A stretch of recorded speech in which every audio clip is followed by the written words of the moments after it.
કાયદો તો એવું જ કહે છે કે આગળના રાઇડર અને સહ રાઇડર એ બંને માટે હેલ્મેટ ફરજિયાત છે.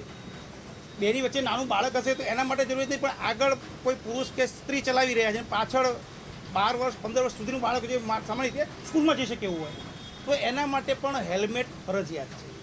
એમાં ડરવાનો કોઈ પ્રશ્ન નથી. આ એક આદતની વસ્તુ છે.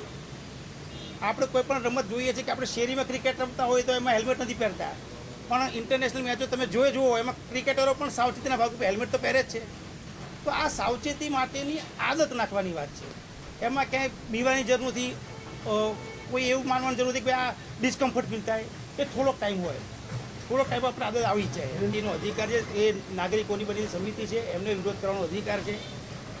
હું તો એટલું જ કહીશ કે સમિતિ પોતે પણ 500 રૂપિયા તો લેવાની જ છે, તો અમારી પાસે સમાધાન શુલ્ક પણ 500 રૂપિયાનું છે. આપ કદાચ કોઈ પણ કારણ સંજોગવશાત માનો કે હેલ્મેટ વગર નીકળ્યા છો તો પોલીસ પાસે સમાધાન શુલ્ક પણ 500 રૂપિયાનું છે, તો આપ ત્યાં ભરીને જ કેસ પૂરો કરી શકો છો.